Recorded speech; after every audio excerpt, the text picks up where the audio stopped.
Welcome to our channel, Hashmi Clinics. All right, let's dive right in. Today, we're going to paint a complete clinical picture of a really fascinating and powerful remedy, Aethusa Cyanapium. You might know it as fool's parsley, and trust me, the picture it presents is nothing short of dramatic. So right at the heart of Aethusa is this incredible paradox, this remedy of dramatic extremes. On one side, you have symptoms of unbelievable violence. We're talking violent vomiting, violent convulsions, violent delirium.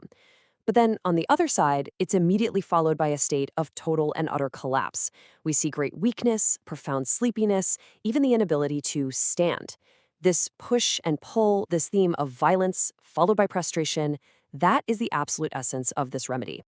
So here's our game plan to really get a handle on Aethusa. First, we'll dig into its signature as a remedy of extremes. Then, we'll get into its most famous keynote, the intolerance of milk.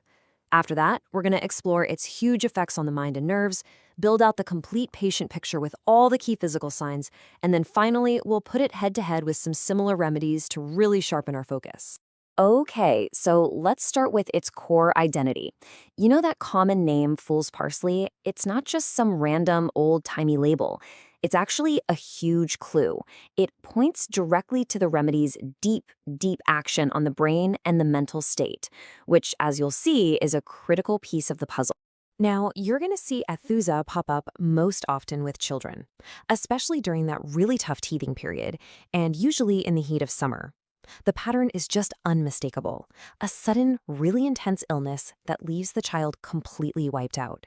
This kind of acute situation is where Aethusa really shines, and honestly, it can be a lifesaver. Let's build on that with what is, without a doubt, the most reliable guiding symptom for Aethusa. I mean, if you remember only one thing from this whole explainer, make it this: the absolute, total intolerance of milk, in any form. And what's so amazing is how this intolerance plays out in this almost textbook cycle.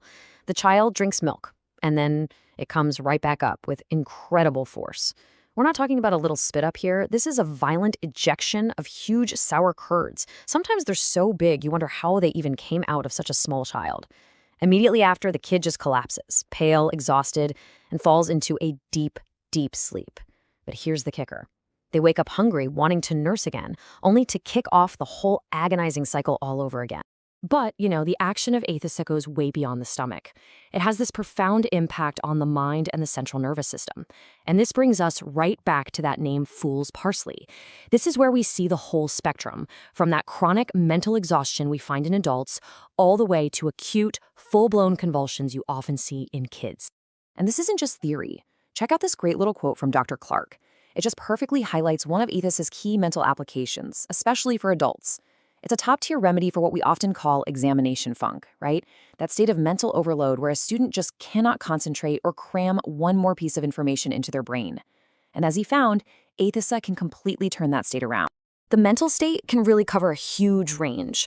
On one end, you have that simple inability to think, that classic brain fog of the overworked professional or student. But in more serious cases, it can actually progress to a state that looks like idiocy, maybe alternating with bursts of rage.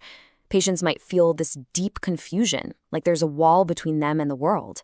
And in the most severe cases, it can blow up into full delirium, with vivid hallucinations of animals, seeing cats, dogs, and rats. Now, when the nervous system gets that overwhelmed, Aethusa can produce some very, very distinct convulsions. The key is to look for the specifics. The thumbs are clenched inward, the face is red, but here's the big one, the one that is so characteristic. The eyes are turned downwards. This is a really peculiar and very reliable guiding symptom. The pupils are fixed, the jaw is locked, there's foam at the mouth. It's a full-on violent picture. Okay, so we've seen the violence and the prostration, the milk intolerance, and that totally overwhelmed mind. Now let's pull all these threads together and look at the modalities and physical signs that are going to help us lock in that Aethusa prescription. The modalities, as always, give us critical clues. So symptoms are clearly worse from milk, from any eating or drinking, and definitely in hot summer weather. And notice that time aggravation, 3 to 4 in the morning. So what makes them better? Well, gentle motion in the open air, company, and rest. And this is interesting. The head symptoms are often relieved by passing gas. The patient does feel better after those violent discharges, like vomiting or stool, but that underlying exhaustion, that always remains. Now here is a truly unique physical signs, something you can actually see. You want to look for the linea nasalis.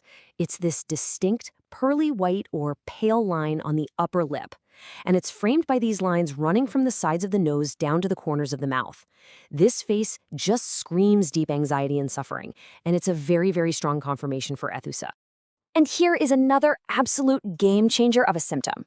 Despite the intense heat of summer, or even during a high fever, the Aethusa patient is completely, totally thirstless. This is a vital differentiating point, especially when you might be thinking of other remedies for acute stomach issues, like, say, arsenicum. Which brings us perfectly to our final and really important section, clinical differentiation. Because Aethusa shares symptoms with several other remedies, knowing these fine distinctions is absolutely key to nailing the prescription. Okay, let's break this down because this is where it gets good. With vomiting, Aethusa is violent, with those huge curds, and the child is hungry right after. Antimonium crudum, on the other hand, is peevish and wants nothing to do with nursing again. Calcarea carb also has sour curds, but you're going to see a sour stool and a sweaty head to go with it. Now look at thirst. The difference is just night and day. Aethusa is completely thirstless. Arsenicum, intense, burning thirst for tiny sips of water. And for the mental state, Aethusa is all about exhaustion and anxiety. Compare that to the extreme restlessness and fear of death you see in arsenicum, or that don't-touch-me, peevish-eared ability of antimonium crudum. You see, these distinctions are everything. So let's just tie it all together. Remember that core picture. Aethusa is this dramatic scene of violent action immediately followed by complete collapse. From the violent vomiting of milk in a teething baby, to the examination funk of an overworked student, to its unique convulsions and that telltale linea nasalis on the face. The question now is, with this really clear, multifaceted portrait in your mind, where will you recognize the unmistakable face of Aethusa in your practice? Professor Dr. Rafat Hashmi is a distinguished homeopathic physician, educator, and researcher with over 4 decades of clinical and teaching experience. He is widely respected for his deep command of Materia Medica, repertory, and constitutional prescribing, combined with a practical, patient-centered approach. Dr. Hashmi has dedicated his career to training generations of homeopathic doctors, blending classical principles with modern clinical insight. He is also known for his innovative work in digital homeopathy, developing educational content, clinical tools, and AI-assisted systems to enhance remedy selection and case analysis. With a strong commitment to ethical practice and lifelong learning, Professor Dr. Rafat Hashmi continues to guide, inspire, and elevate the standards of homeopathic education and patient care.